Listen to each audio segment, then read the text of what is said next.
그런데 이 마지막 예수님의 구원이 좋고 성령 임재한 거 좋고 우리가 죽어서 천국 가는 거 다 좋으나 더 진지한 결산은 하나가 된다는 겁니다. 하나님의 존재성과 사람의 존재성이 일치를 이룰 수 있도록 성경은 써놓으신 거예요. 그래서 이 아가서는 어떻게 보면 신구약의 총정리다. 신의 목적이 달성되는 책이다. 이게 신의 목표가 있었고 그 신의 목표가 달성되는 그러한 입장을 취할 수 있는 게 또한 여러분과 나다. 성도라는 이름을 가진 하나님의 교회들이다. 이렇게 놀라운 축복장을 우리가 배우면서도 사랑의 변화가 일어나지 않는다면 참 이건 유감이다. 예수를 믿어오면서 늘 풀어지지 않는 숙제는 구속이 확실한데 구속이 확실한 증거 없이 사는 사람들, 내세가 분명해서 천국을 갈 수 있는 자격을 획득했는데도 불구하고 내세의 인격을 갖추지 않는 것. 이 땅에는 인간을 상대로 많이 살지만 그 나라 가면은 신적 존재와 함께 신적 존재의 의미를 가지고 사는데, 성령을 우리 안에 보내신 것은 신적 존재를 개척해서 그분과 이 땅에서 영육으로 일치를 해서 섬기고 오라는 뜻인데 그런 의미가 없는 거예요. 예수 믿고 우리가 구원받았다고 하는 것은 하나님의 자녀다, 하나님의 백성이다, 이 수준을 훨씬 넘는 겁니다, 여러분. 그래서 예수 그리스도와 짝이 됐다는, 하나가 됐다는 이런 사실이에요. 그리고 성령을 모시고 살면서 똑같은 하나님이시잖아요. 전능자 하나님, 전능자 예수님, 전능자 성령님이세요. 그런데 이 성령님을 존중하지 않아요. 내 멋대로 사용하고 싶고 그냥 적당하게 있는 등 없는 등 살고 싶고 이런 표현을 성도가 한다고 하는 게 숙제예요. 이 아가서를 여러분들이 배워가면서 너무 몰랐던 우리들의 그 무식을 정말 주님이 초월하셔서 새롭게 우리의 영혼을 그리스도와 화배시켜주라. 말씀을 들으면서 영혼이 즉각적인 반응을 할 수 있는, 아, 그거였구나. 이렇게 내 영혼이 경탄을 하고 놀라면서 그 살아있는 내용에 합의하는, 옳습니다. 이렇게. 그리고 그러한 내용으로 살고자 하는 의도를 강력하게 주님 앞에서 들으며 호소하는 거예요. 그냥 맹 놓고 듣는 게 아니라 들으며 영혼은 결합을 해야 돼요. 말씀은 능력이시고 지혜이시고 생명이에요. 그래서 그 말씀이 전달할 때 여러분들의 영혼 안에 화답이 되는 순간에 우리들의 구원받은 영혼은 달라지기 시작하는 거예요. 그런데 무슨 노력을 많이 해서 달라진다든가, 이건 어떤 종교에 의한 자기들이 어떤 노력의 결과를 가져오는 신앙이에요. 그게 아니라 성령의 은총이 우리 영혼 안에 존재하고 있고 말씀의 능력으로 전달됐을 때 내가 가지고 있는 내 인격 하나가, 거듭난 인격이 합이라는 거예요. 그래서 나도 모르게 내부가 바뀌어요. 내부가 바뀌면서 외적인 삶에 대하여 변화가 자연적 발생돼요. 아, 이게 의인의 생활이지, 이게 예수인의 생활이지, 이게 성령의 사람이지, 이렇게 정확하게 드러날 수 있을 만큼 내적 능력이 살아 움직이는 거거든요.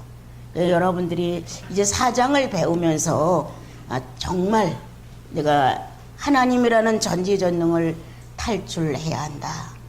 신에 매달려 있으면 성장하지 못한다. 우리는 무능 자체로 죽는다. 그가 다 하실 거라는 하나님 아버지라는 관계로 모든 게 내게 다 상속됐고 전달됐다고 해서 그것만 믿고 그분이 나를 어떻게 할 거라는 이런 상태에서 반드시 가출해야 한다. 출가하지 아니하면 살아있는 예수 그리스도의 죽음도 부활도 승천도 모른다. 죽는다면 벌벌 떨죠. 그런데 나와 여러분의 구세주가 죽으신 거예요. 자신을 버려서 우리를 구속해 놓으시고 그리고 부활하시고 승천하신 전체의 이 무서운 유산을 성도에게 다 일임하고 가셨어요. 그럼 우리는 하나님 아버지로 전능자로 살아가는 것이 아니라 지금은 나사렛 예수 그리스도를 구주로 모셨으니까 그분의 일생을 걸어가는 거예요. 같이 가는 거예요. 죽음도 마다하지 않는다. 내 숱한 하나님을 거역하는 자들이 수없이 무덤에 들어가야 한다. 이게 이렇게 무슨 어려움이냐? 그렇게 무서우냐? 주님 자신이 자신을 버린 거예요. 우리도 하나님을 거역하는 본성을 버려야 돼요. 버림의 시간들을 갖지 아니하니까 우리는 어둠의 시간도 없는 거예요. 버림의 시간들이 있을 때 얻어지는 것도 있는 것인데 버리지 아니하니까 얻어지는 게 없는 거예요. 그래서 오늘날 예수인들이 무능해요. 능력 없어요. 신랑 되신 예수 그리스도는 다시 살아나셨어요. 시선들이 지키는 데서 그는 십자가의 못을 박아 죽었고, 또한 사람들이 딱 눈을 떠보니까 살아 움직였어요, 그분이. 그리고 또한 그를 알아볼 수 있는 제자들 속에서 주님은 승천에 오르셨어요. 그분의 생존 자체가 전설이 아니라 현실이었어요. 그래서 나와 여러분은 그분을 통해서 구원을 받았고, 그분을 통하여 하나님을 아버지라고 연결시킬 수 있는 축복을 받았고, 이제 그분과 살아가는 거예요. 주님 나라 갈 때까지 그분과 살아가면서 그분의 생애를 본받는 거예요. 그분의 생애를 본받는데 우리는 본받으려고 하는 것보다는 무조건 하나님이라는 이 전지전능을 사용하는 신을 쫓아가려는 게 더 심한 거예요. 정말 나는 딱 떨어졌을까? 꼭지가 딱 떨어지듯 하나님도 내 아버지고 아버지가 내 하나님이신 거 분명하지만 거기에 매달려서 지금도 쩔쩔매고 있는 것인가? 아니면 꼭지가 딱 떨어져 갖고 예수께로 전환을 했는가? 나의 구주, 나의 예수 그리스도, 나의 하나님이신 그분께로 내가 전환이 되어서 그분의 일생과 같이 맞춰가기로 결정하는가? 이렇게 마음의 의지를 갖고 있는다면 주께서 우리를 이끌어내셔서 주님의 생애로 우리를 인도해 가십니다. 여러분, 하나님 상이 옛날 우리나라 무속인들이 섬기는 그런 신적 존재로 알고 잘못 섬기는 것 같아요. 그래서 이 아가서를 통해서 여러분들이 정말 나는 출가했는가, 그리고 신랑 되신 그리스도만으로 내 인생 한 살이는 정리되어 가는가를 분명하셔야 돼요. 자, 오늘 아가서 4장 그 이제 이론을 좀 보게 되면요, 사랑은 단어가 없다. 사랑은 단어도 없지만 난 늘 말합니다. 양이 없다. 얼마만큼 사랑했다, 얼마만큼 안 했다, 양이 없습니다.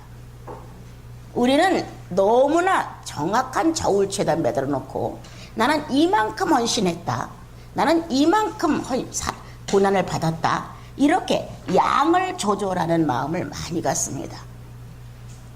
그러나 그 예수 그리스도의 사랑은, 성도들을 향한 그분의 진실은 나는 사랑이라는 것을 그대로 당신 생애로 실천을 했기 때문에 단어가 없다. 사랑은 단어가 없습니다. 사랑 자체입니다. 한 생을 사랑으로 완성을 하고 가셨습니다. 그리고 또한 그는 얼마만큼 사랑했다, 얼마만큼 못했다, 이런 영이 없어요. 양이 없습니다. 그래서 우리는 주님은 무한이라는 것을 많이 설명했습니다. 무한대, 무한성. 이 무한에서부터 시작한 하나님의 존재성이 유한계에 예수 그리스도가 등장하시면서 우리만큼 축소하셨다. 예수님을, 하나님이신 예수 그리스도를 얼마만큼 축소했느냐, 이 무한을 유한세계로 등장시키시면서 인간만큼 축소하셨다. 그것도 죄인의 모습으로 오셨다고 했는데 타락된 인간의 그 모습만큼 자신을 축소시켰다. 그런데도 불구하고 주님은 나를, 그리고 여러분을 나는 요만큼 사랑했다, 저만큼 사랑했다, 이런 표현을 전혀 안 하셨습니다. 사랑엔 양이 없습니다. 여러분들 혹시나 신앙을 양에다 비교하며 넋두리를 한 것이 있나 돌아보십시오. 내가 하나님을 이렇게 섬겼는데, 내가 주님을 이렇게 사랑했는데, 내가 누구를 위해 이렇게 헌신했는데, 이렇게 양의 조절을 가지고 단어를 사용했다면 부끄러워하십시오. 오늘 우리는 하나님의 사랑이신 예수 그리스도를 옮겨받는 사랑을 배우면서 사랑에는 단어가 없단다. 예. 사랑에는 양의 조절이 없단다. 예. 이렇게 나와 여러분이 아직도 감지되지 않는 무지의 마음을 갖고 있지만 말씀을 들으면서 그렇습니다. 이렇게 응해드리는 예 그렇습니다. 이런 자세만이라도 바르게 되어져 있다면 여러분들 영혼 속에 성령이 여러분들을 지도해 가시는 것을 볼 수 있습니다. 세 번역에 보면 사랑은 자신을 내놓는다. 나를 내놔요. 내놓으려고 해서 계산하고 내놓는 것이 아니라 사랑은 자신도 모르게 상대에게 나를 주어요. 그래서 상대를 통하여 내 무지를 열어가는 거예요. 내 무지를 열을 상대가 없어요. 사랑만이 내 무지를 열어가는 거예요. 이해 못하면 그냥 들어만 주세요. 어느 날 여러분들 안에 아 이거였구나. 상대, 사랑을 할 수 있는 상대가 없다면 무지는 무지대로 그냥 죽어요. 그런데 내가 사랑할 수 있는 상대가 있었고 내가 누구를 통하여 사랑을 받는다는 이 안에 무지가 열리는 거예요. 사랑을 배운다. 사랑은 이렇게 하는 것이라구나. 사랑을 존중하고 받을 줄 안다. 이 사랑을 존중하고 받을 수 있는 것과 내가 어떻게 상대를 사랑할 수 있다는 이 자체는 내 까만 무지를, 어둠의 무지를 열기 시작한다. 사람을 사랑함으로 무지를 여는 것은 아주 작은 양이고 성령을 통하여 나를 조직하시고 창조하신 주님을 알아감으로 내 무지는 열리기 시작을 했다. 그 무지가 열리면서 발견된 나의 근본, 나의 창조주, 나의 생명의 전체, 내 구원의 전부, 이 자체를 알게 되는 거예요. 그래서 사랑은 내놓는 것이다. 사랑은 주는 것이다. 이러므로 인하여 무지는 열린다. 사랑을 해보지 않은 사람은 무지가 뭔지 알지 못합니다. 그러나 여러분들이 예수 그리스도를 만나 사랑의 어떤 정점을 한번 이룬 적이 있다면 여러분들의 영혼은 한번 큰 힘을 받았을 것입니다. 그런데 거기에서 초점을 맞춰서 사랑을 할 줄 알고 사랑을 받을 줄 알고 이렇게 사랑이라는 어떤 테두리를 느낌으로 알았다면 아니면 감각했다면 실제로 체험을 했다면 이미 무지는 소리를 질렀을 것이다. 그런데 아직도 나와 여러분은 사랑이 뭐야? 이렇게 말한다. 어떻게 사랑하는 건데? 또 사랑을 어떻게 받는 건데? 이거를 각자가 자기의 체험담으로 내놓으라면 아주 어수선해진다. 그런데 성령을 통하여 사랑의 근본이신 예수 그리스도가 나와 여러분의 영혼을 터치한 경험이 있다면 사랑은 이렇습니다. 이거는 그 어느 누구에게 소개하려고 아니라 무지가 열렸다는 거예요. 꽉 닫혔던 무덤이 열린 거예요. 그래서 사랑은 이렇습니다라는 것을 말보다는 행동으로 증명해 줄 수가 있습니다, 여러분. 자, 그 다음 사랑은 무용에서 유용으로 실상이 되었다 그랬어요. 아무것도 없는 것 같은 무용에서 실상으로 누구든지 다리야? 해야? 이건 나무네? 이렇게 무용에서 유용적으로 실상이 될 수 있게 만든 것이 사랑이다. 우리는 영혼이 있는지 없는지도 몰랐다. 예수 그리스도를 만나고서야 비로소 신적 존재의 근본으로 내가 창조가 되어서 그분의 형상과 모양으로 창조됐다는 사실을 비로소 알게 된다. 그래서 내가 예수를 믿을 수밖에 없구나. 예수님을 믿고 나니 하나님은 나를 보장하기 위해서 성령을 보내셨구나. 하나님 존재성에 대하여 무였다. 내 자체에 대해서도 난 알지 못했다. 무였다. 그런데 주님을 알고 나니, 믿고 나니, 영접하고 나니까 내 안에 하나님의 존재성이 존재한다는 사실을 알게 된다. 그래서 무형에서 유형으로 우리는 발전했고, 그리고 항상 실상이다. 이 실상이 만들어질 때 나와 여러분은 소리를 지르죠. 고맙습니다. 감사합니다. 어떻게 이렇게 하실 수가 있었습니까, 주님?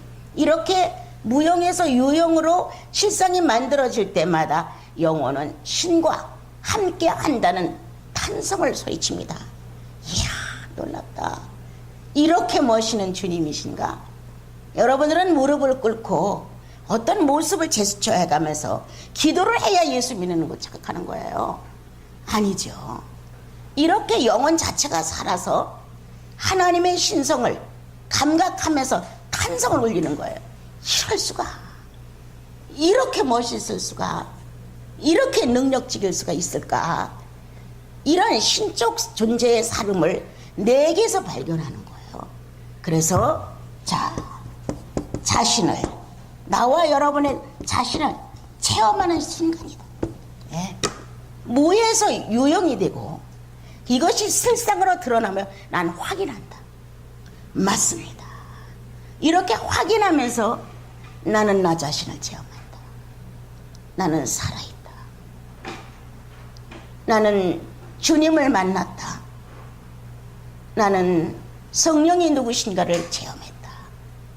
자신을 알아내는 거이지. 우리는 간접적으로 볼 땐 하나님을 체험하고 성령님을 체험하고 예수님을 체험했다고 각자 부르고 싶은 이름을 나름대로 불러서 체험했다고 하나. 실상 자신을 체험하는 것이다. 자신이 누군지 몰랐다. 그런데 자신을 하나님을 체험했어. 피조물과 창조주를 관계를 맺게 되는 거야. 예수 그리스도를 체험해서 구속주와 죄인이 체험되는 거예요. 야, 난 성령님을 체험했어. 하나님의 살아있는 영과 내 속에 거듭난 영이 체험되는 거예요. 이렇게 체험되는 신앙은 무용에서 있으면 모른다. 전혀 모른다. 사랑은 오늘도 열심히 뜨거운 정열과 열기를 가지고 무에서 유로 돌변하신다. 유형으로 바꿔놓으신다.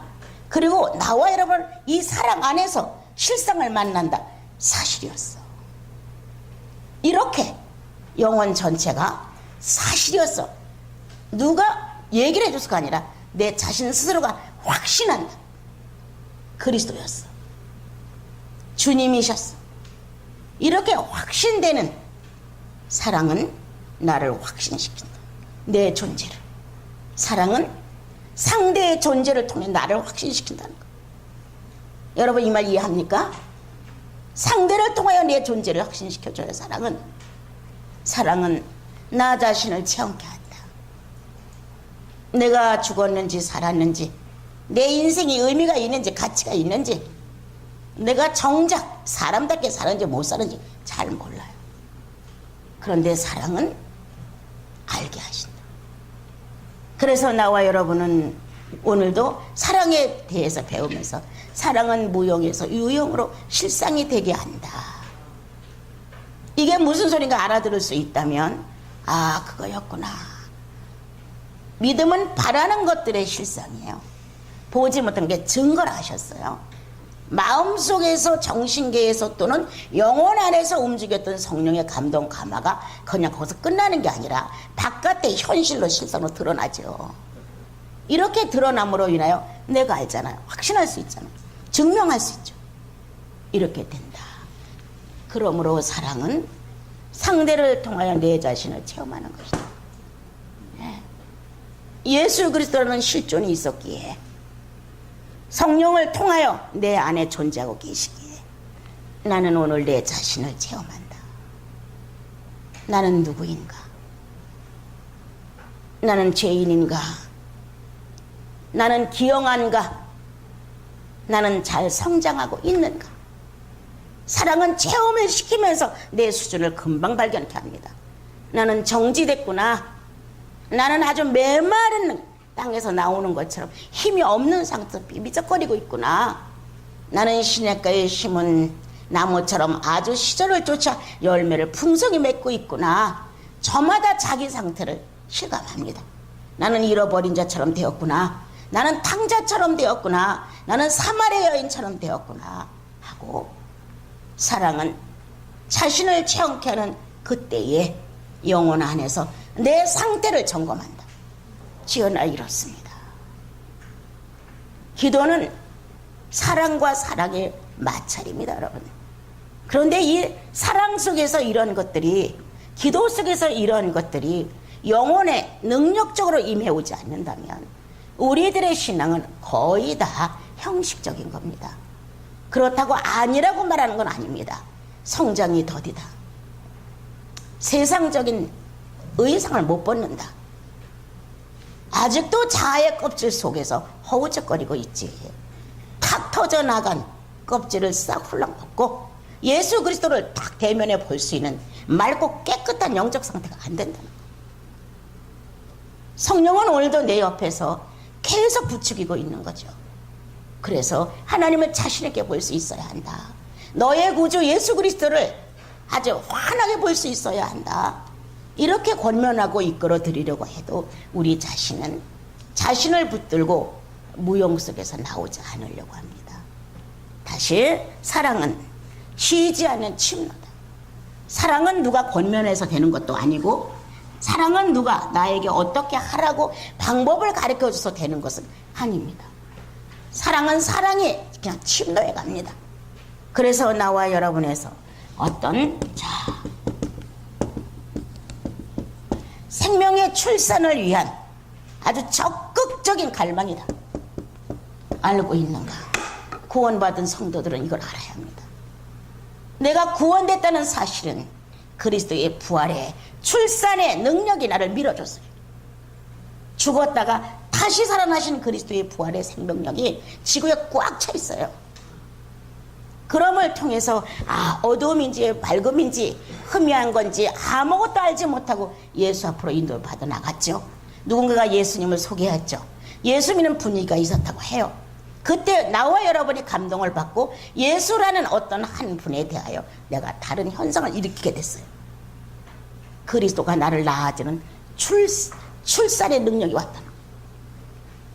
예수 그리스도가 나와 여러분을 죄로부터 구원해내는 새로운 능력이 거기에 닿았다는 거예요. 그래서 사랑은 침노한다. 오늘도 생명의 출산은 내 안에서 쉬지 않고 엄청난 능력으로 갈망케 한다. 사랑을 막을 자가 누구냐? 내가 늘 말하잖아요. 남녀간의 이성적 사랑도 신발을 감추면 맨발로 도망가지 않느냐, 머리를 깎고 나면 수건 쓰고 도망가지 않느냐, 이렇게 무서운 게 남녀간의 사랑이다. 주님과 내 사랑은 얼마만큼 진지한 거냐. 그런데 우리는 이 막대한 사랑의 출산이 내 영혼 안에서 하나님을 갈망케 하고 그리스도를 갈망케 하고 성령을 갈망케 한다. 이것뿐이냐? 이분들이 가지고 있는 생명의 아름다운 출산, 하나님을 상대할 수 있는 인격, 사람을 상대할 수 있는 인격을 출산하고자 하는 갈망이 가슴에서 뜨겁다. 왜 우리는 잃어버렸나? 왜? 어쩌다 사랑을 잃어버렸나 우리는? 어쩌다 열기가 식었는가? 어쩌다가 정말 열망 없는, 식어서 다 늘어진, 기력이 쇠해진 이러한 모습으로 어쩔 수 없이 끌려가는 상태로 우리는 예수를 믿어야 하는가? 돌아봐 주십시오. 사랑은 식지 않습니다. 주님의 사랑은 꺼지지 않습니다. 주님의 사랑은 늙지도 않습니다, 여러분.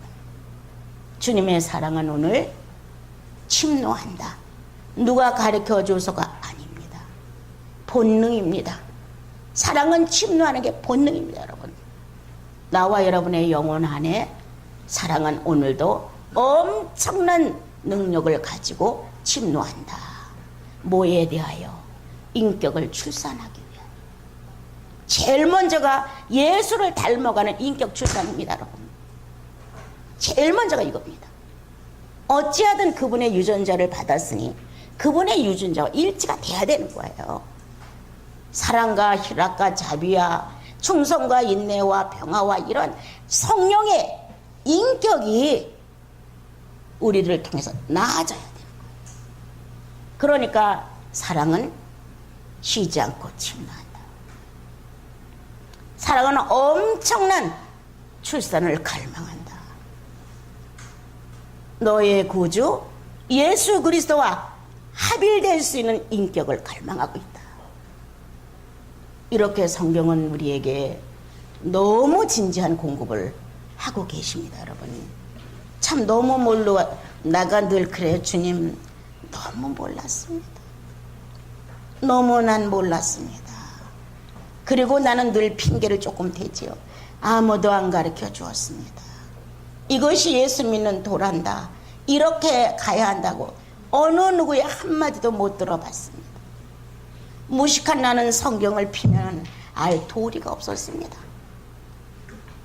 이렇게 이제 주님한테 말을 하면서 얼마나 내가 하나님의 지식에 대해 무식했는지 성령은 새로운 성경을 저 안에서 쓰기 시작하셨습니다. 이런 말을 다 했어요. 성경이 있는데도 그 성경에 대해 내가 알아지지가 않는 거예요. 내가 너무 무식하니까. 그래서 주님은 내 안에 새로운 성경을 쓰기 시작하셨습니다. 나에게 맞는 적절한 성경을. 그러므로 시간이 가면서 성경이 모든 이에게 적합한 생명의 이 책이 저에게도 새로운 의미로 알려지기 시작을 했습니다. 신학도 안 해봤고 누구를 통하여 가르침도 못 받아본 저로서는 항무지였습니다, 여러분. 그런데 늘 소원이 뭐냐고 물어보세요. 이렇게 주님 앞에 나와서 주님 오늘도 저한테 물어보세요. 네 소원이 뭐냐고. 나는 당신을 알고 싶다고 대답할 겁니다. 나는 성경상에 나타난 예수님을 발견하고 싶다고 말할 겁니다. 이 사람이 전해진 예수도 아니고 저 사람이 전해준 예수도 아니라 성경상에 나타난 주님을 찾고자 합니다. 맨날 똑같은 말. 주님 저한테 또 물어보세요. 네 소원이 뭐냐고. 그렇게 아무것도 모르는 황무지 같은 제가 정말 성경과 더불어 살아가는 어떤 맥을 좀 짚었다고 얘기하고 싶습니다. 자, 그래서 오늘 사랑엔 단어가 없다. 사랑은 그 자체일 뿐이다. 사랑은 자신을 내놓는다. 무지를 열어준다. 닫혀있는 무덤을 열게 만들어준다. 사랑은 무형에서 유형으로 실상이 된다. 사랑은 자신을 체험하는 것이다. 상대를 통하여 사랑을 통하여 자기 자신을 체험하는 내 존재성을 깨닫기 시작하는 거예요. 많은 사람들은 이상해요. 못 배운 사람은 막 배워갖고 학문을 좀 많이 가지면 자기의 존재성을 실감하는 것 같아요. 자기를 버리고 남을 위해서 막 봉사를 지독히 잘하는 사람들 거기서 자기 존재성을 찾아요. 돈을 많이 벌어서 퍽퍽 쓰고 다니면서 존재성을 찾아요. 무언가 이 물질 세계에서 얻어지고 경영되는 것을 가지고 자기 존재성을 찾아요. 예수인은 그렇지 않습니다. 예수인은 자기의 존재성을 거듭날 때 알게 됐습니다. 나 안에 하나님을 상대하는 영혼이 있구나 알았단 말이에요. 그래서 하나님 아버지라고 소리쳤어요. 예수 그리스도가 나의 신랑이시고 구원해 주라고 소리쳤어요. 나와 여러분의 실존의 진실은 존재감은 거듭났을 때 알았어요. 거듭날 때 이 존재감을 알면서 날마다 자신을 체험하는데 우리는 성령님과 하나를 이룰 수가 있었던 거예요. 자, 그래서 이제 자신을 상대를 통하여 체험하는 것이다. 그 다음 끝없는 침노다. 끝없는 쉬지 않는 침노다. 사랑은 바로 하나님이신 성부의 인격을 출산하는 갈망이다. 하나님이 어떠한 분인가 얼마나 알고 싶어요, 여러분. 그분의 인격은 어떤 것인가 알고 싶다 말이에요. 이 출산이다. 성부를 알고 싶은 출산이다. 인격을. 성자 예수 그리스도의 인격을 알고 싶고 그대로 인계받고 싶고 실천하고 싶은 갈망이다. 이게 출산의 갈망이에요. 성령이 어떤 분인지 난 이 세 분에 대해 갈망한다.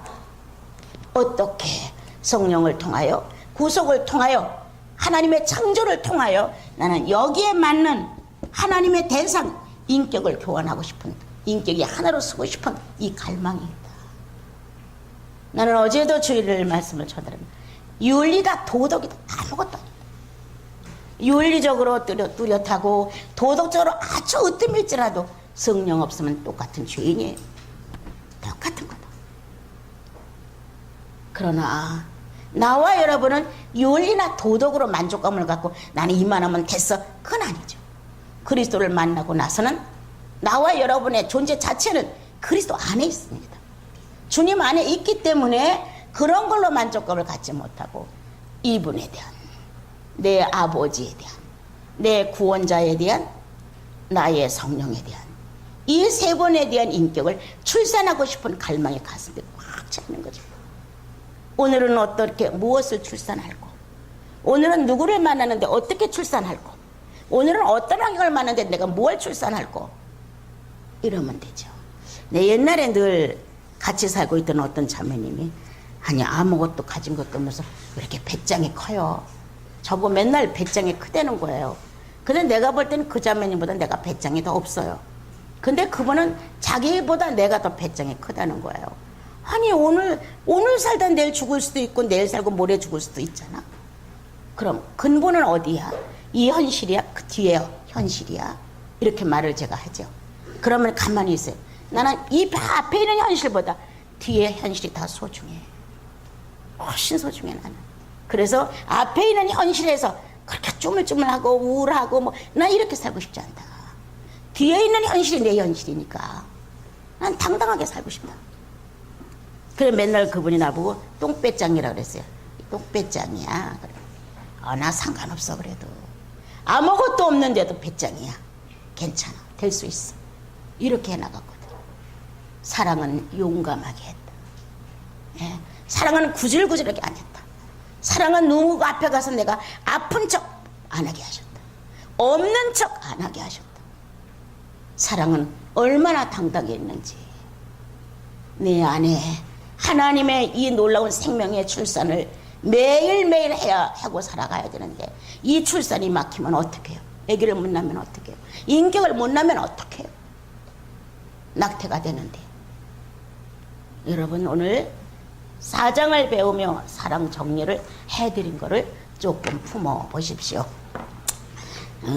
여러분들이 이거를 이렇게 들으면서 그냥 또 좋은 말 들었다 이렇게 하지 말고 생각하게 한다. 새롭게 나를 생각하게 한다. 뭔가 내 영혼 안에 주님을 향한 새로운 의식이 꿈틀거린다. 뭔가 새롭게 내 안에서 주님에 대해서 지식이 옮겨지고 있다. 이런 반응이 영혼 안에 반드시 있어야 합니다. 이건 감정이 아니에요. 생명 안에 생명과 생명이 서로 만나 전달하고 전달받는 살아있는 지식이에요. 그래서 인격 교환이라고 해도 틀리지는 않죠. 자, 그 다음 신랑 4장 1절을 다 같이 펴주세요. 큰 소리로 좀 읽어주세요.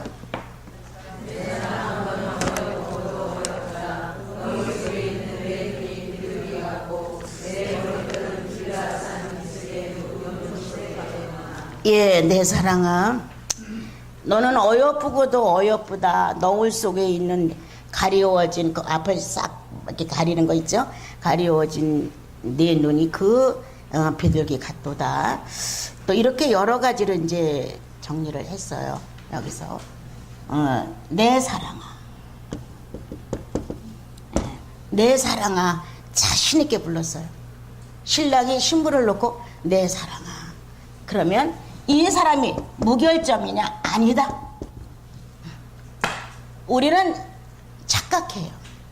자신들이 주님을 사랑하면 완벽해질 거라고 착각해요. 완벽해질 수 없습니다. 상대가 나를 완벽하게 인정하는 것 뿐입니다. 여러분. 하나님이신 나의 주님께서, 나의 신랑이신 그리스도께서 성도 하나하나를 놓고 무결점이기 때문에 완벽해, 이게 아닙니다. 당신 자신에 맞대어서 완벽을 요구하는 것이지, 이루어지는 것이지, 우리를 내가 완벽해질 수 없습니다. 내 사랑아, 이렇게 자신있게 상대가 1이라면 본인도 1일 이러한 마음을 가지고 내 사랑아, 이렇게 인격적인 대우를 해가면서 불러드렸습니다. 그러므로 내 사랑이라는 이 내용 때문에 소속되어 있다는 거예요. 소속. 우리는 전지전능하다는 하나님이신 창조주 안에 피조물로 소속되어 있습니다. 피조물로. 예수 그리스도라는 큰 인류의 구원 안에 죄인으로 소속되어서 의인이 된 겁니다. 인류는 다 갇혀있는 죄인이었습니다. 죄인의 소속이었습니다, 우리가. 그런데 예수 그리스도를 받아들임으로 의인의 소속이 됐습니다. 내 사랑아, 이렇게. 그래서 나와 여러분은 우리들의 구주이신 주님의 소속 안에 들어있습니다. 또한 그분의 소유 안에 들어있습니다. 여기는 어떤 독재나 이러한 소속감이 아닙니다. 이건 동등의 소속입니다, 여러분. 동등의 소속. 동등의 소유입니다, 여러분. 그래서 내 사랑아, 이렇게 자신있게 부르면서 어여쁘고 어여쁘다. 잘 들어주세요. 무결점이라서 내 사랑이 어여쁘고 어여쁘다가 아닙니다. 여러분, 우리에게 예수 믿고 나면 우리 내면에는 성령님이 존재합니다. 오늘 이 말씀을 듣고 주님에 대하여 새로운 감각을 싹 태우지 아니하면 나이는 점점 먹어가고 주님을 향해 발돋움할 수 있는 능력도 없고, 이러면은 늙어 있는 성도밖에 안 됩니다. 이런 말씀을 듣고 의식을 좀 깨워야 합니다. 주의 성령께서 여러분들의 갈망하는 것만큼 깨워줄 거라고 나는 그렇게 믿습니다. 그래서 성령이 내 사랑아 너는 어여쁘고 어여쁘다. 나와 여러분은 성령과 함께 있습니다. 성령이 10개를 가지고 있다면 내 영혼은 이 성령에 대하여 얼마만큼 발휘할 수 있고 갖고 있느냐. 자, 그만큼 잘 들어주세요. 내가 소유한 만큼. 성령은 100인데 10개인데 내가 소유한 건 몇 개냐? 예를 들어 2개다. 이거를 설명하는 겁니다, 여러분. 너도 10이라서 이 말이 아니에요, 여러분. 성령을 통하여 네 영혼이 감지하고 실천하고 성령과 내통할 수 있고 하나의 인격체를 발휘할 수 있는 게 2개밖에 안 돼. 그래도 성령과 함께 한 거기 때문에 어여쁘고 어여쁘구나 이렇게 들어가는 겁니다. 잘 들으세요. 나도 10개를 해야지 주님이 어여쁘고 어여쁘다 하시겠지. 이거는 아닙니다, 여러분. 우리는 많은 착각을 합니다. 난 실력이 주님이 완벽한 게 10개인데 나는 아무리 성령을 주셔서 내 인격 자체를 가지고 움직인다면 항상 미달일 것 같아요. 5밖에 안 될 것 같아요. 그런데 나는 미치지 못할 기한일을 놓고 입쓰는 거예요. 나도 10개가 돼야지. 나도 성령만큼 돼야지. 이건 가짜예요, 여러분. 우리 한국 잘못된 것 많습니다. 믿으면 돼. 부러지지면 돼. 인격의 용량이 없는데 어떻게 돼요? 그렇게 가르쳐줬잖아요. 띄어먹고 잘못하고 속이고 남 마음 아프게 하고 빼앗지 하면서도 기도하고 부르짖으면 돼? 안 되죠. 여러분, 안 되죠. 예수 그리스도는 이렇지 않습니다. 오늘 주님이 어여쁘고 어여쁘다는 내용이 뭐냐? 성령이 100인데 나도 100이기 때문에 어여쁘고 어여쁘다냐? 이렇게 완벽한 무결점을 요구하시냐? 그렇다면 예수 믿음 하나도 없습니다, 여러분. 아닙니다. 내가 가지고 있는 내 인격의 용량, 내가 가지고 있는 환경, 내가 믿어온 연조, 내가 바른 길로 인도를 받을 수 있었던 환경 다 참작하는 겁니다. 그리고 네가 2개, 이게 어여쁘고 어여쁘도다. 주님은 8개의 허물보다는 주님을 실천해준 2개를 놓고 칭찬하십니다. 어여쁘고 어여뻐. 감격이잖아. 성령이 그렇게 내 안에다가 착해 라고 말씀해봐요. 주님, 난 그렇지 않은데 왜 나를 그렇게 말씀하세요? 막 이러면서 감격해서 눈물이 막 뚝뚝 떨어지잖아요. 그리고 뭐라고도 안 했는데 더 잘할게요. 주님, 더 잘할게요. 내가 막 자원하잖아요. 이런 감동이 성령을 통해 일어나는 거 아닙니까, 여러분? 오늘 너무 적다고 투덜대지 마라. 남보다 뒤떨어졌다고 시샘도 하지 마라. 성령이 요구하는 것은 성령을 통하여 성령과 일치된 인격을 바로 발휘한 것에 대하여 어여쁘고 어여쁘도다. 무결점을 원하는 무례한 하나님이 아니십니다, 여러분. 잘못 놓아진 것 있으면 오늘 털어버리십시오. 기도만 하면 된다는 양심불량을 갖고도 기도만 하면 된다는 아니죠. 예. 거짓되고 속임수 강한 이러한 양심을 가진 나와 여러분이 어떻게 성령의 인격을 따라 완벽해질 수가 있겠습니까, 여러분? 자, 오늘 그래서 어여쁘고 어여쁘도다는 첫째 내용을 잘 살펴주세요. 아, 그거였구나. 오늘도 주께서 내 사랑아, 이렇게 주님 안에 소속된 나를 인정해 주시고 어여쁘고 어여뻐 라고 한 것은 내가 무결점으로 완벽하게 성령의 사람으로 서 있기 때문은 아니다. 난 그거를 탐욕했다. 이상은 높아서 성령의 사람이 되고 싶었고, 이상은 높아서 예수님처럼 닮고 싶었고, 다 똑같습니다. 이상은 그렇습니다. 예수를 닮고 싶고 성령의 사람이 되고 싶고, 누구라고 아니겠어요, 여러분? 그건 아니다. 오늘 허황기를 빼내자. 순수한 사랑으로 쓰자. 미치지 못할 귀한 일을 목표로 삼지 마라. 주님, 나는 성경에 대해 무식합니다. 환경도 좋지 않았어요. 자라날 때 내 제2의 성격이 많이 타격을 받았어요. 다른 사람은 한두 번에 성령을 인식할 수 있는데 나는 10번을 해야 됩니다. 이게 자기를 아는 거예요. 이렇게 자기를 점검하고 자기 실력을 알면서 주님이 어여쁘고 어여쁘다는 그 내용이 어디에 있는가를 오늘 새롭게 알아야 돼요. 아, 그래서 주님은 늘 나를 격려하셨구나. 주님은 늘 나를 칭찬하셨구나. 보잘것없는데 주님은 나를 늘 기대하셨어. 너는 해낼 수 있어. 너는 할 거야. 너는 변질되지 않는다. 이렇게 나를 신뢰해주고 믿었던 그것은 내가 100% 무결점의 완벽이 아니라 성령과 일치된 사랑의 하모니를 이룰 수 있었던 그거를 놓고 어여쁘고 어여뻐, 이렇게 말씀을 하셨다는 사실을 잊지 마십시오. 네. 그리고 여러분들 스스로 말합니다. 주님, 좀 더 잘할게요. 조금 더 노력할게요. 제가 안 되지만 조금만 더 도와주세요. 이건 내 간청이에요. 예. 그러나 주님은 2개를 거듭 일을 하시고 나면 3번째 그분이 겨냥하는 게 있어요. 나는 인내가 없으니까 빨리 인내를 좀 갖고 싶어. 인내가 없어 실패를 너무 많이 해. 주여, 나는 인내가 없습니다고 아우성을 치지만 주님은 다른 목표를 갖고 있죠. 예. 그래서 너는 인내보다 화평하지 않다. 화평이 더 소중해 한다면 주님은 나와 여러분에게 화평할 수 있는, 예, 이 길로 인도해 가시죠.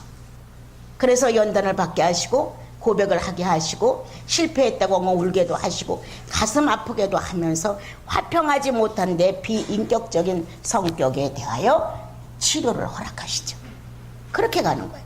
그래서 성령이 수고한 것만큼 전쟁적이고 시비적이고 트집적이고 불만적인 내 성격이 화평의 인격으로 바꾸어지는 그것.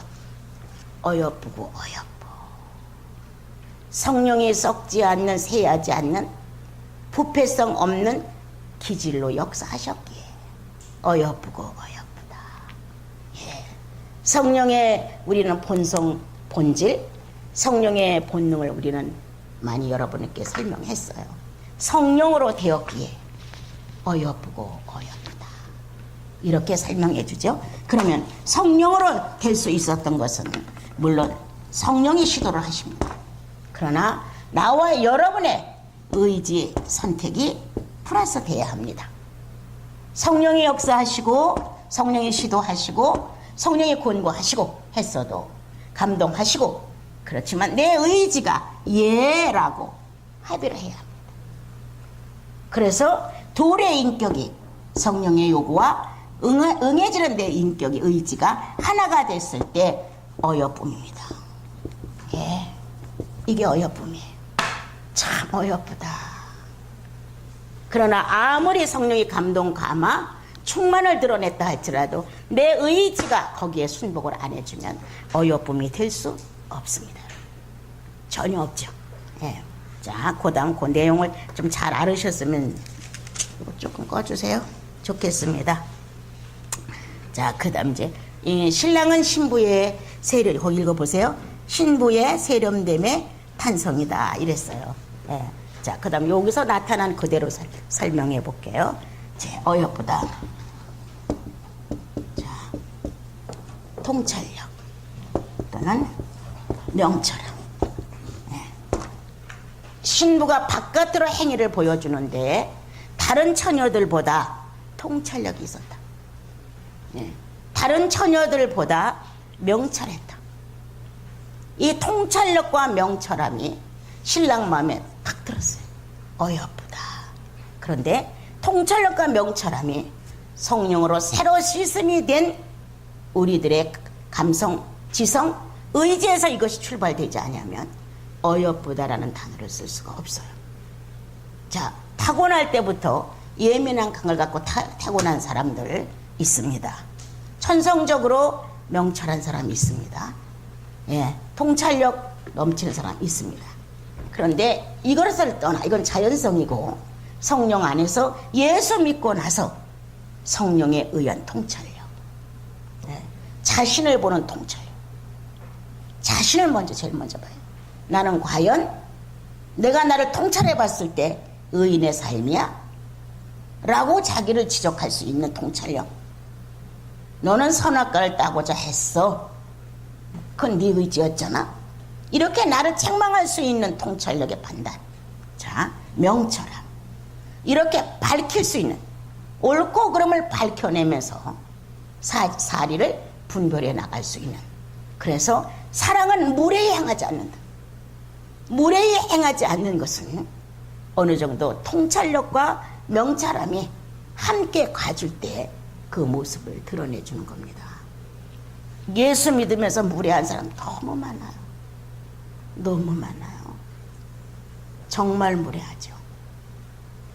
그래서 나와 여러분은 오늘 왜 뭐가 어여쁘다고 한 것인지를 배우시고 이 신부의 바깥 양면에서 보면 통찰력과 명철함이 다른 처녀들보다 뛰어났다.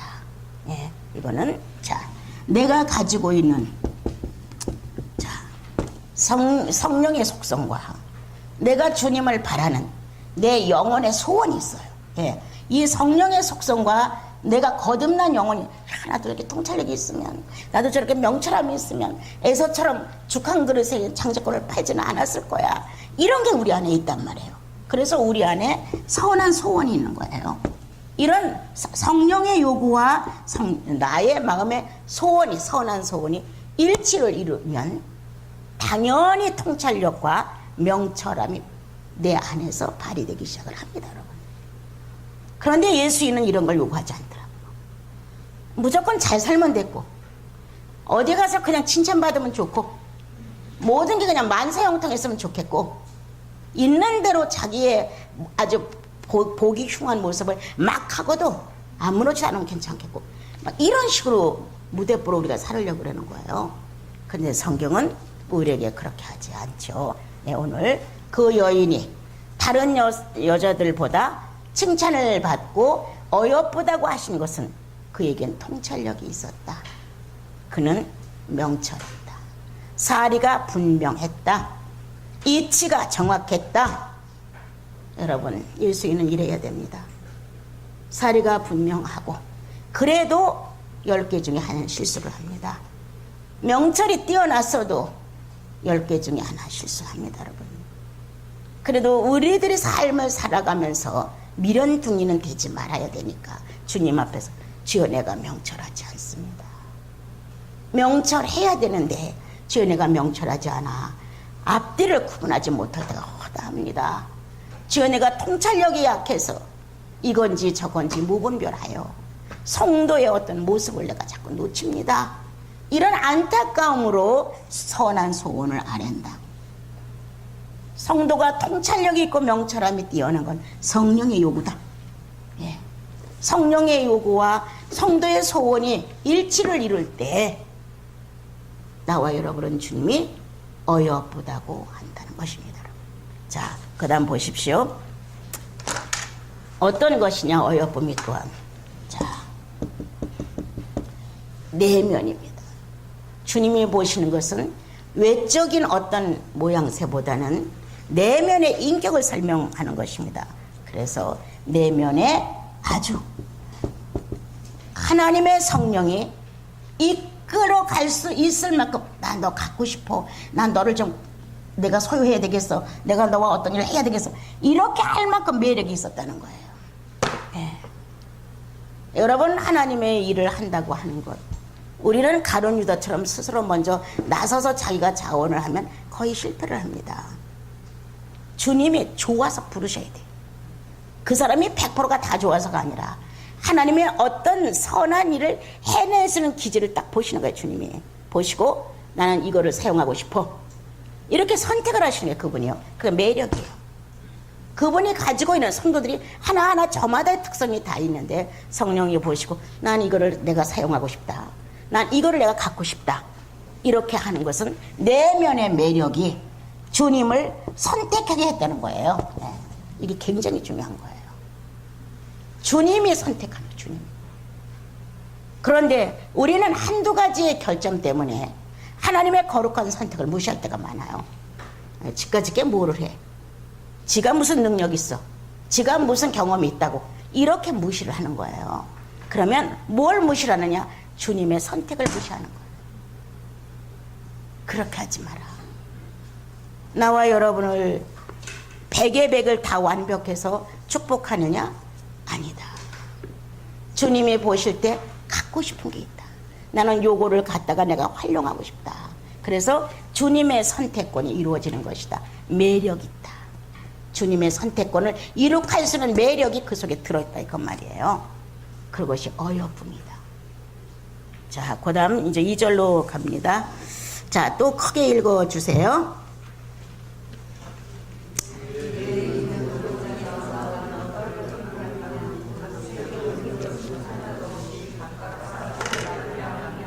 삼 절도 읽어주세요.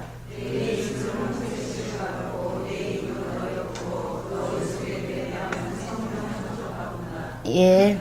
자, 이제 3절에서 보게 되면은 7가지 아름다운 태도가 나오죠. 예. 그래서 이도 나오고 목도 나오고 또 뭐가 나와요? 입술도 나오고 목도 나오고 또 예? 뺨, 예, 뺨. 그 다음에 뭐죠? 머리털. 예. 그 다음 유방. 자, 이렇게 나옵니다. 7가지의 모습을 여기다가 옮겨놨어요. 주님이. 네 이는 어떻고, 네 목은 어떻고, 네 입술은 어떻고, 이렇게 네 뺨은 어떻고, 머리털은 어떻고 유방은 어떻다 이렇게 설명을 하셨어요. 그래서 이제 이런 걸 보면서 규격, 나는 조화가 되어 있는가, 주님이 원하는 규격에 맞는가, 이거 살펴보는 거예요. 그동안 엉터러 믿었던 이 우리들의 볼품없는 이 예수 믿는 태도를 오늘 내일 이틀 동안에 한번 바꿔보는 방법을 가져봐야 돼요. 여기서 보게 되면 내 눈은 비둘기 같고 그랬어요. 그래서 자 하나씩 그냥 설명합니다. 너는 순결해. 예. 순결하다고 하는 것은 혼합이 안 되어 있어. 이렇게 설명을 하죠. 네 이는 뭐와 같아. 예. 어떤 것이라도 바르게 찍고 찌어서 소화해낼 수 있도록, 그리고 모든 사람에게 이의 아름다움을 기쁨으로 줄 수 있는 이런 것으로 이를 설명했고, 자 입술은 은혜롭게 그때에 맞는 말을 한다. 적합한 말, 위로의 말, 격려의 말, 또는 책망의 말, 꾸지람의 말, 이렇게 하는데 은혜로운 말을 그 적기에 정확하게 해줄 수 있는 말의 언어를 가졌다는 내용이고요. 그 다음 자 목이 이렇게 곧다 하는 것은 예, 권위가 있다 이렇게 말하는데, 이것보다는 저는 자 자존심이다. 예. 아주 바르게 되어 있는 옳은 자존심을 가지고 있는 것을 의미해 줍니다. 자, 그 다음에 눈, 목, 자 뺨은 안색입니다. 자, 감정을 드러내는 것을 의미합니다. 예. 자, 그럼 다시 감성을 표현하는데 많이 씁니다. 찌그리고 웃고 미소 짓고 이렇게 여러 가지를 다 표현할 수 있는 게 안색입니다.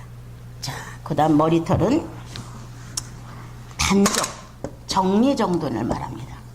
예. 삶에도 정리정돈이 참 필요합니다. 어느 집에 가보면 너무 어수선합니다. 정말 예, 옛날 어른들이 하는 말이 그 집에 모든 걸 보려면 부엌을 가봐야 돼, 화장실을 가봐야 돼, 이런 얘기를 하는 걸 제가 어렸을 때 들었어요. 이런 게 정리정돈이 안 되는 분들이 참 많습니다. 그런데 우리들은 이렇게 외관상의 정리정돈이 아니라 감정이 정리정돈이 잘 되는 것을 의미합니다. 그래서 기르앗산에 머리털처럼 양털처럼 아주 단정한 것을 설명을 해줍니다. 자, 그 다음 뭐가 있습니까? 예, 유방은 쌍태 같다고 설명을 했습니다. 자, 그래서 이렇게 7가지를 대략 설명을 했는데, 유방은 내가 여러분들에게 이렇게 아가서를 전달하면서 아가서를 새롭게 볼 수 있는 감각으로 바꿔줘야 됩니다. 그래야 이게 이런 의미가 있었구나라고 새롭게 이제 할 수 있습니다. 자, 이러한 인격이, 자, 인격 표현이 7가지로 여기서 설명이 됐는데, 자, 계명적이냐 아니면 성령적이냐, 이걸 찾아내보자 오늘. 자, 계명적인 사람이 있어요. 7가지의 예를 들어 흠이 없다. 이에도 입술에도 뺨에도 목에도 눈에도 머리털에도 어디에도 인격적인 표현을 봤을 때 계명적으로 흠이 하나도 없다. 예. 그래서 이 사람이 충만하냐? 아니에요. 예. 계명적인 인격을 갖고 사는 사람은 늘 자고합니다. 교만합니다. 예. 자신이 이렇게 해냈다는, 이렇게 성취했다는, 난 이렇게 완벽하게 처리하고 산다는 이런 마음이, 계명적 사람은 흠이 없다고 해도 충만하지 않습니다. 이 사람은 자신의 부족을 모릅니다. 나는 너보다 나아. 난 이만큼 해낼 수 있어. 나는 너보다 이렇게 월등해. 나는 이렇게까지는 안 해. 이렇게 자고하고, 이 계명적, 내가 실천했다는, 내가 행동했다는, 나는 이런 사람이라는 교만이 뒤따라 있고 그 안에, 그리고 늘 부족을 모르기 때문에 회개, 통회가 없습니다. 예, 이게 큰 무서운 결정입니다, 여러분. 성도에게는 회개나 통회가 없으면 성장이 수덕됐습니다. 더 이상 자라지 않습니다. 그런데 오늘 나는 계명적 사람인가? 흠도 점도 남들이 탓할 만한 내용을 갖고 있지 않은 사람. 그래서 나는 자고하다. 자신도 모르는 자고가, 자신도 모르는 교만이 난 부족하지 않아. 그래서 삶에서 웬만한 거는 자기 스스로가 만족해 넘어가. 그러므로 회개와 통회가 없다. 영혼 자체가 충만하냐? 영혼은 관계없는 감정 충만이다. 난 괜찮아. 난 좋은 사람이야. 난 이만하면 됐어. 뭐 내가 이렇게 부족한 게 뭐가 있어? 이렇게 자기 스스로 충만한 사람들이에요. 이거는 계명적 사람이다. 자, 보는 것, 듣는 것, 뺨과 목과 여러 가지가 지금 7개의 인격이 표현되는데, 그럼 나는 성령적 사람이냐? 이렇게 보는 거예요. 성령적 사람은 항상 부족해. 내가 이룬 것이 아니라 주님이 이뤄 나가시는데, 내가 동의가 항상 부족해. 왜 내가 그만큼 못 따라드리는 걸까? 내가 왜 그만큼 주님 앞에서 예라고 말을 못하는 걸까? 이렇게 항상 부족을 느껴요. 그래서 내가 주님의 원함에 동의가 하지 않는다는 비인격에 대한 현실이 눈에 드러나요. 그래서 자신을 볼 수 있는 마음이 있어요. 그래서 늘 부족하다고 느낀다. 예. 또한 이 성령적 사람은 사람을 기쁘게 하지 않는다. 주님을 기쁘게 한다. 예. 계명적 사람은 사람의 평가에 아주 예민합니다. 그러나 성령적 사람은 절대 사람의 평가에 기회를 기울이지 않습니다. 주님의 평가에 주님이 기뻐하실까? 주님이 슬퍼하실까? 주님이 싫어하실까? 주님이 좋아하실까? 그래서 주님의 것에다가 이거를 맡깁니다. 자, 그러면 우리가 10개의 계명을 보면, 자, 10개의 계명을 놓고 나 외에 다른 신을 두지 말라는 그것을 떠나 성령적으로 넘어가게 되면 사랑과 희락과 이렇게 나옵니다. 엄청난 차이입니다, 여러분. 그래서 여러분들이 성경을 연구하는 사람이라면 딱 펴놓고 대조를 해보는 거예요. 나 외에 다른 신을 섬기지 마라고 말한 10개 계명을 놓고 내가 스스로 행위하고 만족해하는 내 마음, 사랑과 희락과 이런 게 벗어나면 부족해. 채워지지 않아. 행위가 완전해질 수가 없어. 이 자체만도 벌써 관계되면 달라져요. 자세가 달라져.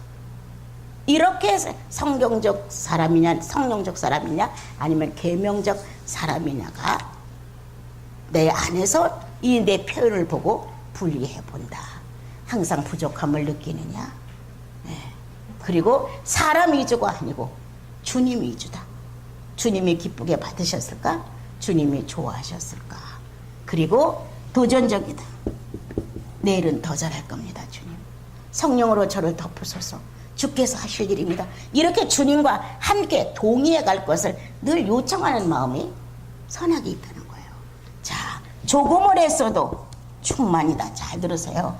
10개를 다 완성해서 충만이 아니라 조금을 했어도 충만한 것은 내가 한 게 아니라 주님이 하셨기 때문입니다. 나는 변질될 수 있는 사람이라서 내일도 못 믿는 사람이에요. 그러나 주님은 변질되지 않아요. 주님이 하시면 확실해. 주님이 하셨다는, 주님이 나와 함께 했다는, 주님이 행동하게 하셨다는 이것 때문에 충만한 거예요. 내가 사랑과 희락과 화평과 성령의 인격을 100% 달성을 해서 충만한 게 아니고 주님이 하셨기에, 계명적은 내가 했기에 만족감이 있어요. 그런데 이거는 충만이에요. 만족감이 아니고 충만. 주님이 하셨습니다. 주님이 하셨어요.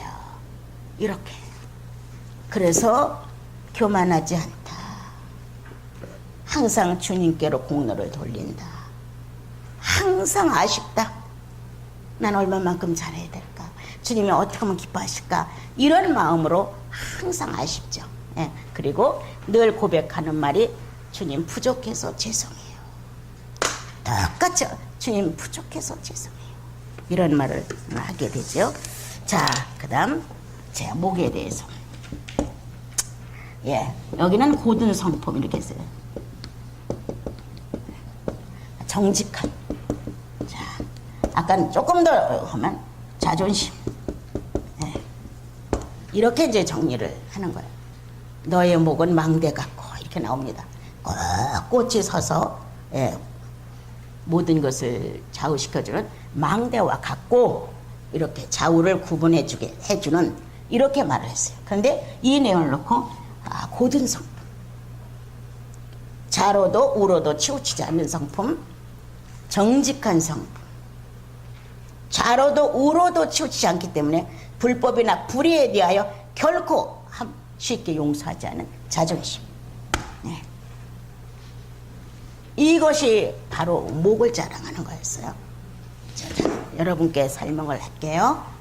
자, 고개를 들고 조금 지루하지만 조금 요거 맞아 해야 사장을 맞출 수가 있어요. 내일까지요. 예.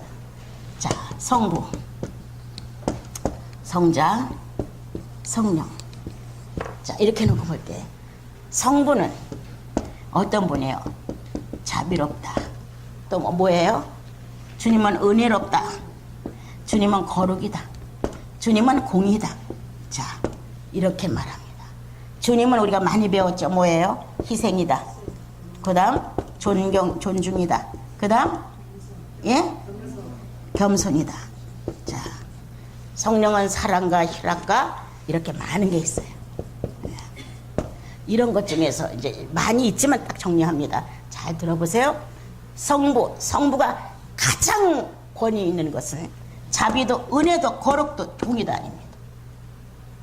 가장 멋있는 목에, 망대 같은 목에 자존심을 강력하게 걸은 것이 하나 있기 때문에 냉정의 권위입니다. 아들 예수를 그대로 못 박았습니다. 동정하지 않으셨습니다. 냉정한 권위.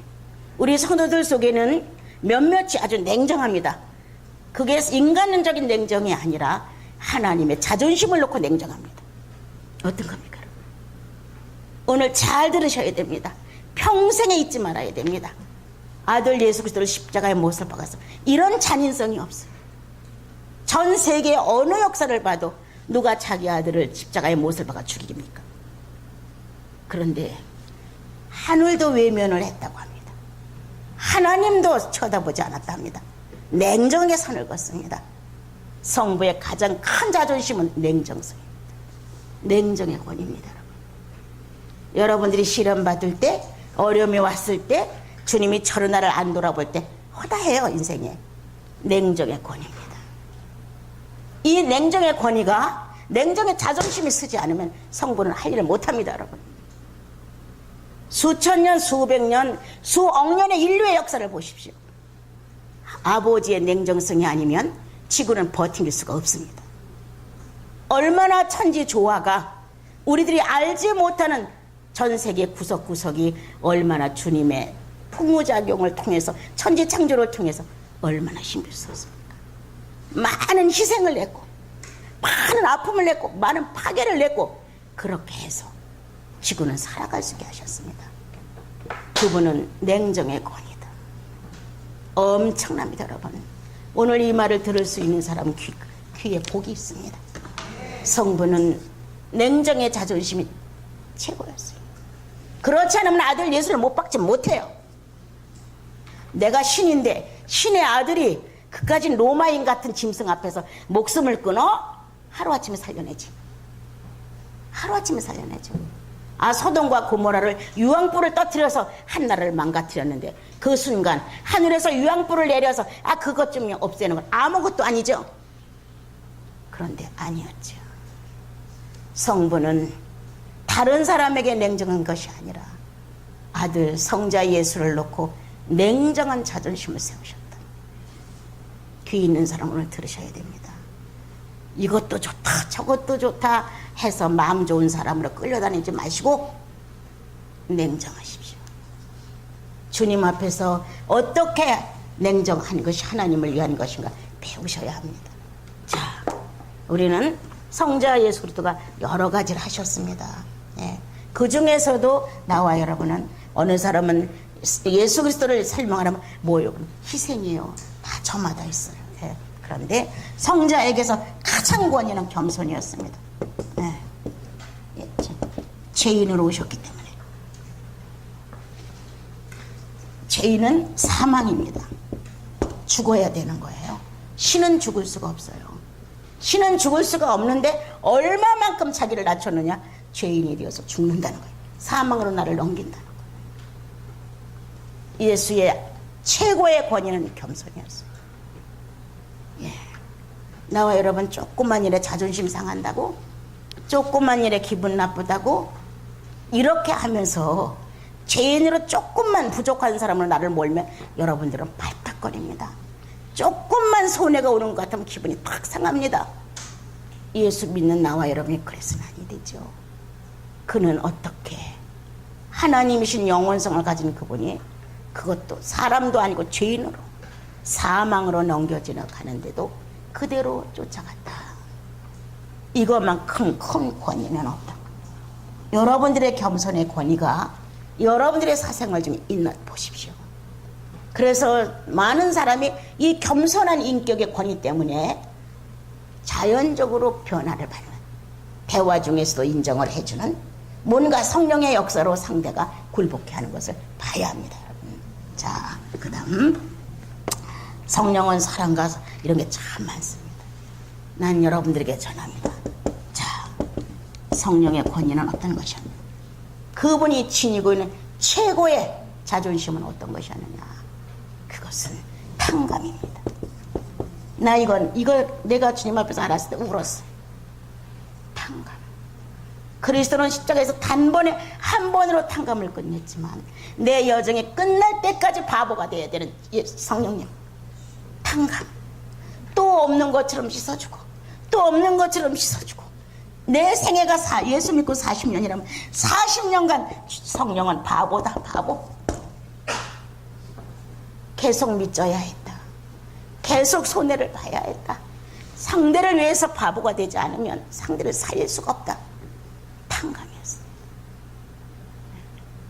성령 충만 탐욕하며 소리 지렀던 지난 날들 아주 잘못했습니다. 자그마한 것 하나도 용서해 주지 못하고 자그마한 것도 탕감해 주지 못하면서 주님 앞에 나와 은혜를 받겠다고 아우성을 쳤던 내 모습은 얼마나 우스꽝스러운 모습입니까? 오늘 세 분의 살아있는 목의 권위, 하나님은 냉정성의 권위, 그리스도는 죄인된 겸손의 권위, 성령은 탕감의 권위.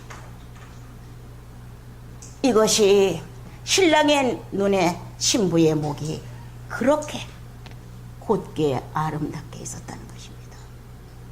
나와 여러분의 영혼 안에, 신앙의 인격 안에 정말 냉정의 권위로, 끝까지 겸손의 권위로 수없이 용서하고 탕감해주는 탕감의 권위.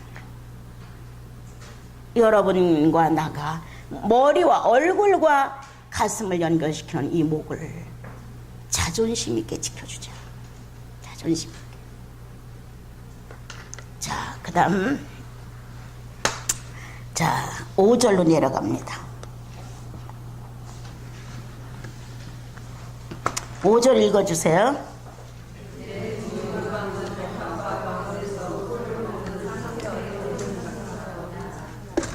예. 자, 유방 쌍태. 예. 이 유방과 쌍태를 사람들은 어떻게 설명했는지 저는 잘 모릅니다. 자, 여성과 어머니. 여성과 어머니라는 것은 똑같은 여자라는 개념은 같아도 본질적인 모든 모습은 틀립니다. 여성과 어머니, 네, 그 다음에 자, 율법과 복음. 같은 하나님을 섬기는 거지만 방법이 하나는 조금 연약하고 하나는 완벽합니다. 자, 여성과 어머니를 놓았을 때 여성은 어머니가 되기 위한 과정의 일부입니다. 그래서 여자 하게 되면 출가를 해서 결혼을 하면 아기를 낳는 것으로 이렇게 나옵니다. 오늘 여러분과 함께 이 5절을 공부하면서 자, 유방은 관능적 표현이 아니다. 우리가 생각할 때 유방이 어떻고 뭐가 이게 아니라 이것은 생명의 탯줄이다. 예. 어머니가 지니고 있어야 할 생명의 탯줄이다. 어머니는 이것이 없으면 자식을 낳을 수가 없습니다. 생명의 탯줄이 몸에 있어서 아기를 갖게 되면 아기가 출산되면 당연히 먹여야 됩니다. 그래서 성도들에게는 당연히 두 유방이 있다. 쌍태같이 아주 아름답게. 자, 그러면 또 하나 설명합니다. 자, 충만하지는 않다. 그러나 순결하다.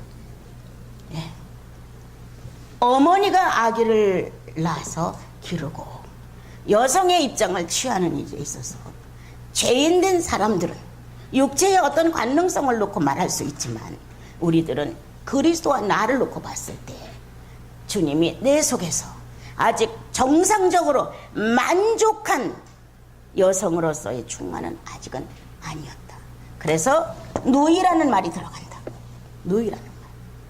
만족스럽게 충만하지 않았기 때문에 누이라는 말이 들어간다. 다시 그를 신부라고 평한다. 예. 결혼할 수 있을 만큼 모든 구비를 갖추었다. 그런데 순결하지 않다면 그건 안 된다. 그래서 쌍태 같다. 유박은 쌍태 같은 것은 순결성을 의미합니다. 그래서 여기서 충만하진 않지만 순결해. 여러분들이 달마다 뭐를 많이 이루어서 막 충만한 이건 아니라 생활 자체가 거룩해. 그게 더 소중합니다. 예. 충만은 주님이 충분히 하실 수 있고 순결과 거룩은 내가 해야 한다. 그러므로 유방은 생명의 탯줄인데 충만하고 충만하지 않은 게 중요한 게 아니라 거룩하냐 순결하냐가 여성이 지녀야 할 내용입니다. 예. 그래서 여기서 누이라고 하는 것은 순결을 더 의미합니다. 아직은 충만하지 않다는 거예요. 신부는 이제 아기를 가질 수 있게 충만으로 이렇게 움직여지지요. 자, 그래서 생명의 탯줄. 우리 아기를 베면 뱃속에서 엄마와 같이 생명의 탯줄을 이어가고 있습니다. 아기를 바깥으로 출산하면 유방이 생명의 탯줄입니다. 네. 뱃속에서는 엄마와 같이. 그러나 바깥으로 나오면 유방을 통하여 내 생명을 살릴 수 있는 탯줄이 바로 유방입니다. 여러분. 이거를 가지고 아이를 살려냅니다. 이거와 같이 자 초유가 있는가 하면 그렇죠? 모유가 있습니다. 똑같은 모유에서도 초유와 모유로 분리시켜 줍니다. 초유는 첫 번째 나오는 우유로서 이것은 모든 죄의 면역을 강조합니다. 막아냅니다. 모든 병균을 모든 죄를 막아내는 게 초유입니다.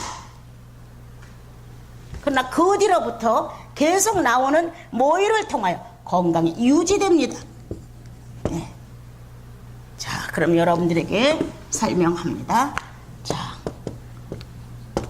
내가 죄인이었음을 말씀을 들으며 찬송을 부르며 새로운 감각이 일어나면서 옛날 내가 아닌 감각으로 바뀌어지면서 죄인이었던 그가 의인으로 내 영혼 자체 안에 새로운 신적 존재가 움직인다는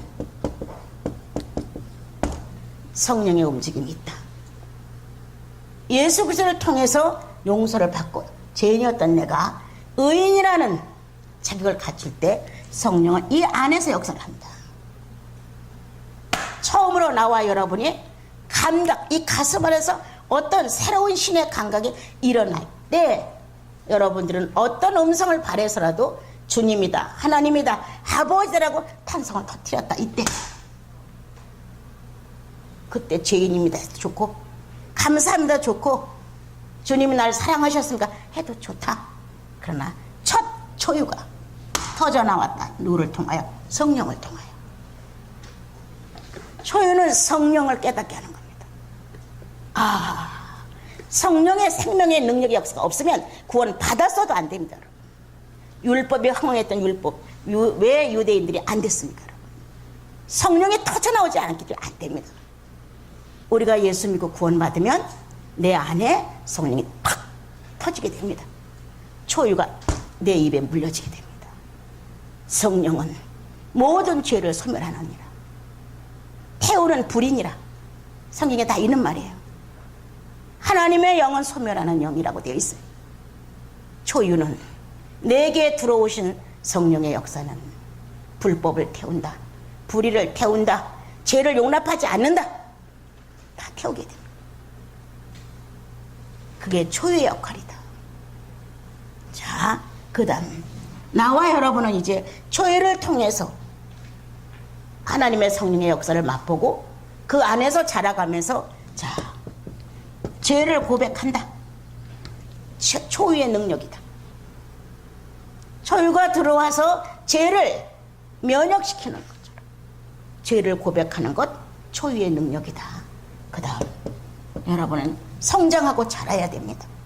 그래서 양육이 됩니다. 뭐가? 진리의 영으로. 예. 오롯인 법도가 서기 시작합니다. 다른 법도가 들어옵니다. 그래서 모유는 내가 평생 주님 나라 갈 때까지 나를 이끌어가는 진리의 영입니다. 여러분들이 지금까지 존속되어서 이렇게 예수를 믿게 되는 것은 성령을 통하여 초유의 첫 번 입에 음식이 영양이 공급됐고 지금도 모유를 통해서 성령을 통해서 순수한 진리의 영으로 공급되기 때문입니다. 여러분. 그러면 다시 이거를 자, 두 유방은 교회를 의미합니다. 부족함이 없는 교회의 모습을, 충만한 교회의 모습을 드러냅니다. 교회는 모든 성도들에게 항상 영양을 공급해야 합니다. 낮은 자에겐 낮은 영양을, 건강한 자에겐 건강한 영양을, 병든 자에겐 병증에 맞는 영양을, 그래서 영양을 공급하는 것이 교회입니다. 교회로 풀지 않고 나는 거기다가 개인적으로 풉니다. 개인의 신앙으로 풀어서 자기와 주님 사이가 충만해지면 저절로 터득합니다. 그래서 교회에 필요한 내가 대하는 것도 자연적으로 지혜가 와서 알게 된다, 여러분. 이거를 다 교회로 풀면 시간이 많이 가니까 개인적으로 여러분들에게 알려드리고, 자, 이제 교회로 이제 조금 정리를 해 줍니다. 자, 그러면 어머니의 애정이 있고, 자, 스승의 훈계가 있다. 교훈이라고 합시다. 자, 한 아이가 양육되어 자라려면, 내가 자라려면, 교회에서 한 성도가 자라려면 어머니의 애정과 스승의 교훈이 반드시 있어야 한다. 네, 자, 어머니들은, 교회의 성도들은, 먼저 된 자들은 이 자애론과 애정과 이렇게 이런 것들로 이제 이끌어 가지만 스승은 따끔하게 책망을 합니다. 예, 그거는 이렇게 주관적인 입장이 아니라 객관적인 입장에서 이건 아니다. 이렇게 냉철하게 정리를 해줄 수 있지만 부모는 이게 잘 안 됩니다. 예. 그래서 한 교회는 어머니의 애정과 그리고 스승의 교훈이 필요하다. 자, 다 필요하지만, 자, 어떻게, 자, 하나의 영혼을 양육할 때 수 없는 용서로 하는 사람이 있다. 용서해주고, 또 용서해주고, 용서해주고. 자, 이거냐? 탕감이에요. 이건 틀리다. 용서는 반드시 공치사가 나온다. 내가 너를 얼마나 많이 용서했는데, 이것도 뭐야? 이런 식의 나오고, 용서가 자꾸 나중에는 안 되게 됩니다. 이거. 그런데 탕감은 깨끗합니다. 어제는 어제 일로 내 속에 무가 되어 있습니다. 상대의 약점에 대하여 무냐? 아니면 오늘도 그냥 하나의 단순한 용서로 끝나느냐? 자, 약점이 그냥 용서할게, 그래 잘해, 이렇게 줏대 없는 이런 거로 그냥 용서로 끝나느냐 아니면 탕감이냐. 내 마음에 아무런 찌꺼기가 없이 상대에 대해 100% 백지화시켜주고 그 약점에 대하여 내가 무감정을 갖느냐는 엄청난 차이가 있다. 어떻게 자식들을 교육하느냐. 여러분들은 가정 안에서 자식들을 교육해 본 분들이에요. 그런데 이것을 교회를 안고 들어가서 교회 성도들을 돌아본다면 나는 누구냐. 적당하게 좋은 사람으로 어진 사람으로